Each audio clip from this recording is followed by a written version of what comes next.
श्री श्रीमद अभय चरणारविंद भक्तिवेदांत स्वामी श्रील प्रभुपाद की, अनंत कोटि वैष्णव वृंद की, नामाचार्य श्रीलदास ठाकुर की, प्रेम से जय श्री कृष्ण चैतन्य प्रभु नित्यानंद श्री अद्वैत गदाधर शिवासादि शिव और भक्तवृंद की, श्री श्री राधा कृष्ण गोपीनाथ श्याम कुंड राधा कुंड गिरि गोवर्धन की, नवदीप मायापुर धाम की, मथुरा वृंदावन धाम की, जगन्नाथपुरी धाम की, जगन्नाथ बलदेव सुभद्रा महारानी की, द्वारकापुरी धाम की, गंगा माई यमुना माई की, तुलसी महारानी की, ग्रंथराज श्रीमद् भागवतम की, भगवत वाणी श्रीमद् भगवत गीता की, Prabhupada transcendental book distribution programme की, पतित पावन श्री हरिनाम संकीर्तन की, गौ माता की, समवेत भक्तवृंद की, निताय गौर हरि प्रेमानंदे।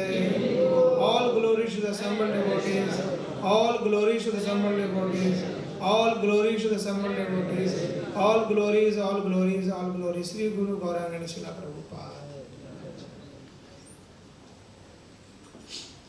तो हिंदी सबाई बुझते पारेन? थोड़ा थोड़ा बांग्ला आम्ही संपूर्ण रूपेण बोलते पारी ना, आम्ही अल्प अल्प बांग्ला बुझते पारी सबाई बांग्ला। सब बाकी हिंदी तो आ रही है ना सबको? बहुत अच्छे। यहाँ तमिल हिंदी सब मिक्स है, आना चाहिए।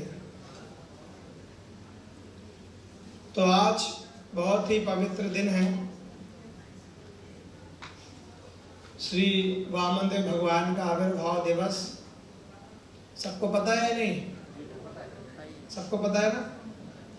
तो भगवान वामनदेव का आविर्भाव दिवस भी है। और आप लोग क्या प्रोग्राम करते हैं? पढ़ते हैं भगवत गीता से?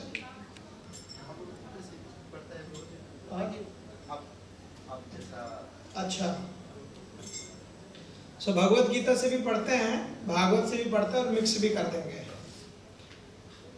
तो भगवान वामन का आविर्भाव है।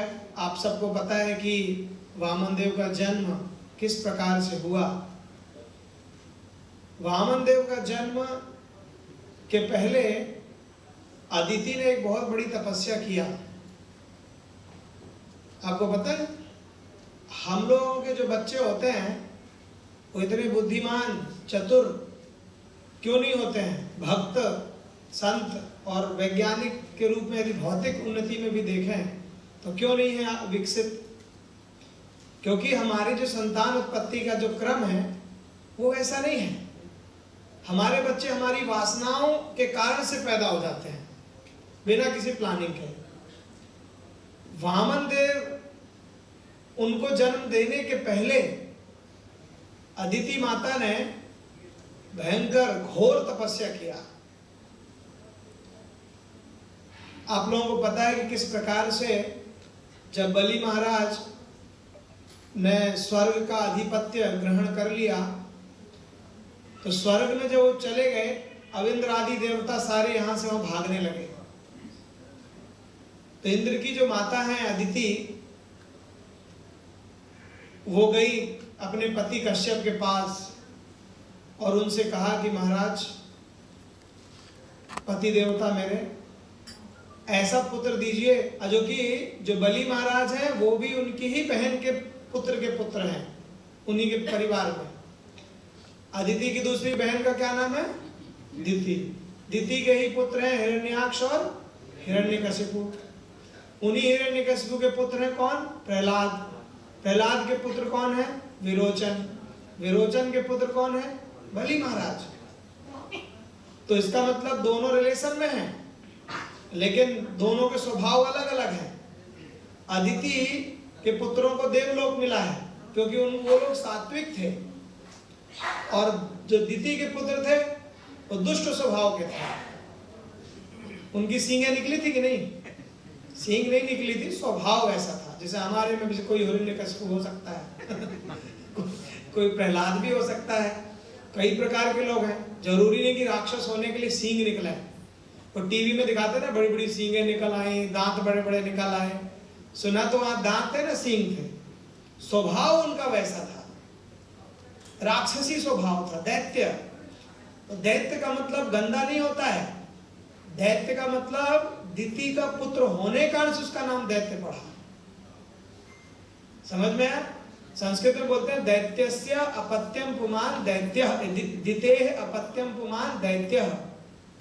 दिति का पुत्र होने से दैत्य बने, और अदितेः अपत्यम पुमान आदित्यः, अदिति का पुत्र होने से आदित्य बने। तो लोग सोचते हैं दैत्य का मतलब बहुत गलत है, तो दिति उनकी माँ का नाम, तो इसलिए दैत्य हो गए वो। तो उनका स्वभाव लेकिन अच्छे नहीं थे, इस कारण से लोगों में उनके प्रति दुर्भावना है। तो अदिति के ही जो दिति के जो पुत्र आदि थे बलि महाराज के, जो बलि महाराज ने इंद्र का जब आसन ग्रहण कर लिया तो दिति तो बड़ी प्रसन्न हो गई, लेकिन जो अदिति थी बहुत दुखी हो गई, क्योंकि अब उनके पुत्र वंचित हो गए आसन से। तो उस समय अदिति कश्यप ऋषि के पास गई, जो कि दिति के भी पति थे और अदिति के भी पति थे, दोनों के एक ही पति। सोचिए एक ही फैमिली में इतना झगड़ा। तो आप लोग भी कह सकते हैं कि फिर जब वो लोग झगड़ते तो हम क्यों ना झगड़ लें। तो ऋषि लोगों के यहाँ भी झगड़े होते हैं, लेकिन हमको वो शिक्षा नहीं ग्रहण करनी है। तो अदिति माता जब कश्यप जी से कहा तो उन्होंने एक व्रत बताया कि देखो तुमको एक व्रत करना पड़ेगा, और यदि उस व्रत में तुम सफलता पा गई, यदि तुमको सफलता मिली तो तुमको दिव्य पुत्र होगा, और वही तुम लोगों को सबको स्वर्ग लोक वापस दिला पाएगा। तो उस व्रत का नाम है पयोव्रत। पया मतलब होता है दुग्ध, मिल्क। अव्रत संकल्प जो करते हैं, तो उनको बताया कि जो पयोव्रत करो 12 दिन तक, 12 दिन तक पयोव्रत करना होता है। पहले दिन अमावस्या के दिन, ये कब पड़ता है आपको पता है? फाल्गुन मास में पड़ता है, निकल चुका, फरवरी में आया था, निकल गया है। उस व्रत को करने से वहां पर लिखा हुआ है कि जो मनोकामना होगी पूर्ण होगी। अब देखते हैं किसी के मन में है कामना, सब कामनाओं से भरे हैं, तो करके देखिए पयोव्रत, ये भयंकर है। तो पयोव्रत में 12 दिन तक केवल जो दूध से अभिषेक किया जाएगा, कच्चे दूध से भगवान का, उतना ही केवल दूध पीकर रहना है 2 टाइम। कोई अन्न नहीं, कोई जल नहीं, पेट जल जाएगा आपका। रह सकते हैं बिना अन्न जल के? बंगाली मानुस तो बिना अन्न के हो नहीं सकता। सुबह नाश्ता से ही चाहिए भाई मूढ़ी मसाला का, बड़ा कठिन है। लेकिन अदिति ने किया, और करने के बाद में उन्होंने सब बताया कि कैसे करना है। तो पयोव्रत में उन्होंने बताया कि सबसे पहले अमावस्या की रात में ही कहाँ जाना है? जंगली सुअर, सुअर को क्या बोलते बांग्ला में? सुअर, सुकर। तो सुकर, जब जंगली सुकर है, जहां वो मिट्टी खोदता है, जहां वो ऐसे से करके अंदर जाता है, उस मिट्टी को लेकर के आना है और उससे स्नान करना है, तब वो व्रत प्रारंभ होता है। अब बताओ सुअर कहाँ ढूंढेंगे? सिंगापुर में तो और कठिन है ना? अफ्रीका में तो मिल भी जाएंगे, गांव में वैसे इंडिया में मिल जाते हैं, सुअर रहते हैं। इवन हमने मंगवाया था, हमारे पास मिट्टी है, किसी को करना तो बता देना, ठीक है? तो हमने भी मंगाया था सुअर, जहाँ खोदता है जंगल से, किसी को भेज करके। तो उसमें स्नान करना पड़ता है, फिर भूमि सहन करना पड़ता है, नाखून बाल कुछ भी नहीं काटना होता है, और स्त्री पुरुष कोई भी कर सकता है। जनरली लोग उसको कोई नहीं करते, करोड़ों में 1-2 व्यक्ति करते होंगे। इतना कठिन है, 12 दिन केवल दूध में रहना। आपको लगता होगा अरे अच्छा है दूध पी के रह जाऊंगा, नहीं रह सकते हैं, खाली पेट जलता है वो, भयंकर। जो रहा है उसको पता है। तो उन्होंने 12 दिन तक भगवान के नामों से अभिषेक, अलग अलग प्रकार है उसका, अभिषेक कर करके जब 12 दिन तक केवल दूध पान करके, अभिषेक वाला कच्चा दूध, पका के भी नहीं, पानी मिला के भी नहीं, और पी करके रही। और 12वें दिन जब उनका वो संकल्प पूरा हुआ, तो ऐसा नहीं होता है कि बस व्रत किया नहीं कि भगवान प्रकट हो गए। हमको ऐसा दिखाया जाता पिक्चर में कि बस व्रत पूरा हुआ और भगवान वहीं खड़े हो गए। लेकिन ऐसा नहीं है, वो व्रत हुआ, कश्यप अदिति ने और समय लिया, बाद में वामन देव जी प्रकट हुए। वामन देव भगवान तो तपस्या से मिलते हैं भगवान। सबसे बड़ी तपस्या क्या है? क्या है? आपको कोई पूछेगा कि तप क्या है तो क्या आंसर देंगे? आप सोचेंगे कि नहीं नहीं शरीर को सुखा दो, कोई कहेगा नंगे पैर चलो, कोई कहे लुंगी गमछे लगा के चलो, है ना, कोई कहेगा सिर मुड़ा लो, यही तपस्या है कि हम कभी बाल नहीं बढ़ाते, राइट। कईयों के अलग अलग तपस्याओं के प्रकार हैं, लेकिन ये तपस्या नहीं है। उद्धव जी ने 11वें स्कंद में 19वें अध्याय में भगवान श्री कृष्ण से एक प्रश्न किया, किम तपः, तपस्या कहते किसको है?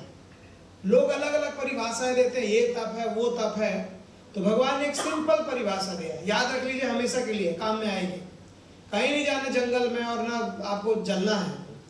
भगवान ने कहा कामस त्यागः तपः स्मृतम, कामना का त्याग करना ही तपस्या है। क्या है तपस्या? कामनार त्याग, कामना का त्याग ही तपस्या है। तो जिसके अंदर भी कामनाएं हैं, भगवान को प्रसन्न करने के अतिरिक्त जितनी भी दूसरी कामनाएं हैं, यदि वो धीरे धीरे करके भगवान की सेवा में लगती जा रही हैं, वही सबसे बड़ी तपस्या है। अलग से कुछ नहीं करना, आप 2 टाइम खाइए, कोई समस्या नहीं है। साल में 2-4 व्रत होते हैं, उतना ही कर लीजिए, कोई समस्या नहीं है। अन्य जो संसार को भोगने की जो है, उन कामनाओं को दूर करना। समझ में आ गया? क्या है तपस्या? कामनाओं का त्याग। अब आप देखिए, कामना जो वर्ड है, काम न, काम वर्ड खुद ही कह रहा है काम न, काम मत करना। समझ में आया? मतलब काम मत करो, वर्ड ही कह रहा है काम न। वैसा नहीं है संस्कृत में, लेकिन मैं ऐसे बता रहा हूं कि वर्ड कह रहा है काम न, मतलब काम मत चाहो, इच्छा मत करो। क्योंकि जिन जिन लोगों ने इच्छाएं किया उसी को दुख हुआ है, राइट। आपने पिंगला कभी वैश्य का सुना होगा कभी, वो कहती है कि आशा ही परमम दुखम नैराश्यम परमम सुखम। 11वें स्कंद में आती है पिंगला वैश्य की कथा। वो बोलती है कि आशा ही परमम दुखम, जितना ज्यादा एक्सपेक्ट करेंगे लोगों से, आशा रहेगी कि ये मेरा ऐसा करे, वो मेरा ऐसा करे, उतना ही दुखी रहेंगे। किसी से संसार में कोई आशा नहीं। तो वामन देव इस तरह से अदिति माता के तपस्या के बाद प्रकट हुए। और जब प्रकट हुए तो कहां गए? जब वो बड़े हो गए तो उनका उद्देश्य ही था कि बलि महाराज के यहाँ जाना, भूमि याचना करना, और बाद में पूरे के पूरे ब्रह्मांड को अपने 3 पैरों से 2 पैरों से नाप लेना, और बाद में बलि महाराज के पास कुछ नहीं बचता देने के लिए। वामन देव इतने चतुर हैं कि जब वामन देव बलि महाराज के पास गए तो उन्होंने बोला, मैं तो संतोषी ब्राह्मण हूं, बहुत सीधा साधा, मुझे ज्यादा कुछ नहीं चाहिए, बस 3 पैर भूमि दे दो, मैं बहुत संतोषी हूं, मैं हूं ही 3 फुट का। तो 3 फुट वाला आदमी 3 फुट की भूमि में सो जाएगा, ज्यादा नहीं चाहिए। क्योंकि ब्राह्मण का धर्म है संतुष्ट होना, संतोषी होना। तो उन्होंने कहा कि इसलिए मुझे अधिक 3 पैर से ज्यादा चाहिए ही नहीं, मैं 3 पैर में समझ लूंगा कि पूरा ब्रह्मांड मिल गया मुझे। वो संकेत पहले ही कर दिए थे कि 3 पैर में मैं समझ लूंगा कि पूरा ब्रह्मांड मिल गया। किस किस को नींद आ रही है? थका है, थक गए सब लोग? हाँ, जिसको नींद आती है कोई बताता ही नहीं कि मुझे नींद आ रही है। अब कोई बाजू वाला कहेगा तुमको नींद आ रही है तो गुस्सा आ जाएगा, वो कहेगा मैं कहाँ सो रहा था, मैं तो सपने देख रहा था। देखिए, बाद में सिर में कथा लग जाए तो मैं नहीं जानता। एक बार एक महिला की सास थी, सास है ना, सबकी सास है कि नहीं? सास मतलब अपनी पत्नी की मम्मी, सासू माँ, सासुरी, सासुरी जो सांस रोक देती है। उसकी लड़की को कुछ बोलोगे तो सांस भी रोक सकती है वो, इसलिए वो सास बन गई। तो वो सास बड़ी नास्तिक टाइप की थी, लेकिन बहू बड़ी अच्छी, वधू जो थी उसकी बड़ी भक्त थी। तो उसने कहा, सासू माँ आप कथा सुनने जाइए, हमारे गांव में कथाकार आए हैं, आप कथा सुनने जाइए। तो उसकी मम्मी बोले मैं नहीं जाऊंगी, सब देखा है इन कथाकारों के चोचले, घंटों 4-4 घंटा गाते बजाते, मैं नहीं जा रही हूँ, कोई कथा होती है वहाँ। अरे जाओ तो सही, बड़े विद्वान आए हैं वक्ता इस बार। उनके धक्का देने पर कैसे तैसे करके वो चली गई। अब जब कथा सुनने बैठी, गांव में कथा होती है तो वहीं भैंस बंधी, वहीं गाय बंधी, वहीं बकरी बंधी, होता है ना, पंडाल लग गया, पंडाल में भी कई किसान आके बांध जाते हैं। पंडित बोले, पंडित जी आप देखे रहे हमारी बकरी। तो वो कथा में भी ऐसे ही हुआ। और माता जी गई, मन तो था नहीं सुनने का, तो जिसको सुनने का मन नहीं हो तो कहाँ जाके बैठता है, पीछे में, क्योंकि मोबाइल आजकल है भाई, मैसेज आएंगे चलाते रहेंगे धीरे धीरे, तो मौका मिल जाएगा छिप करके। अब कुछ लोगों को जगह नहीं मिलती इसलिए पीछे बैठ जाते हैं, लेकिन ट्राई करना चाहिए आगे। अब आगे के लिए मत लड़ने लगना।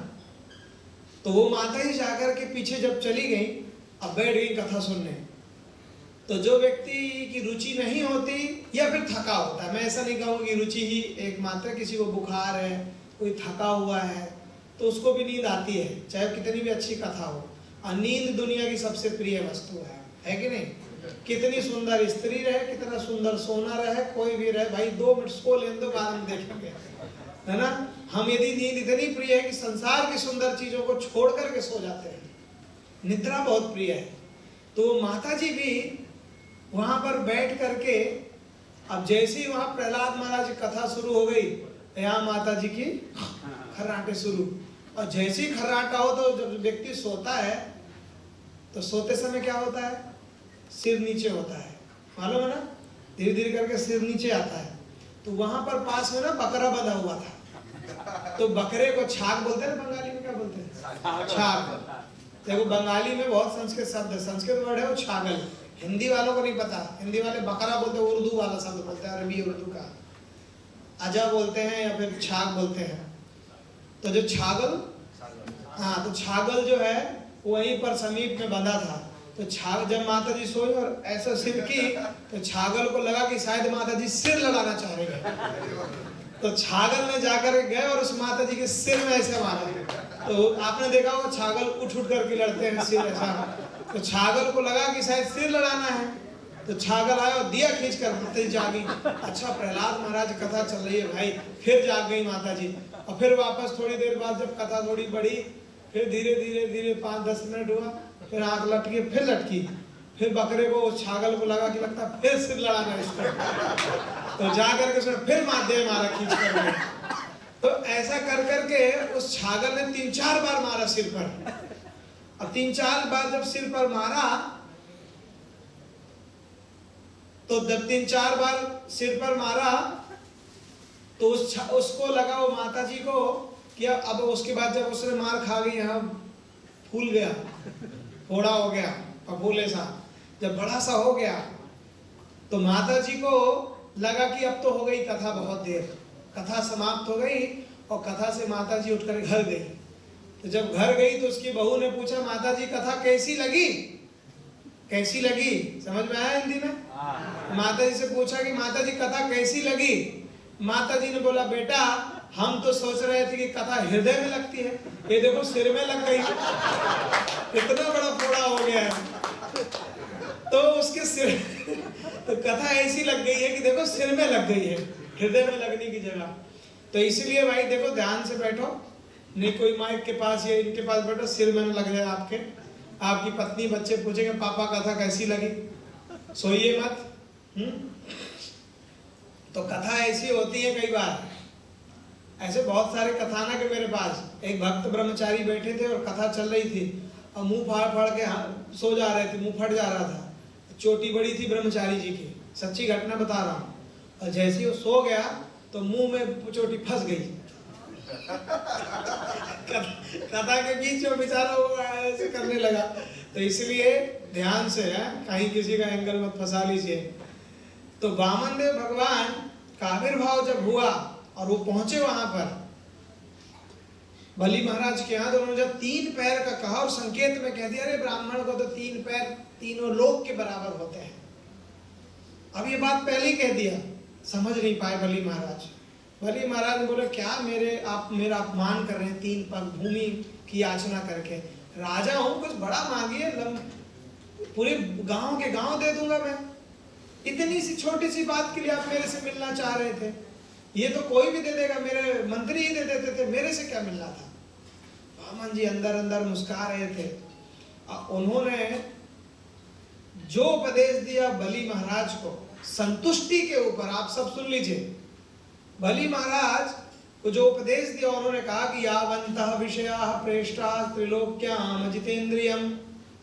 उन्होंने कहा कि संसार में जितने भी विषय हैं, कितने विषय हैं संसार में? कितने विषय आछेन? कतो विषय आछेन? 5, रूप रस गंध स्पर्श और शब्द, इन्हीं की वैरायटी है बहुत सारी।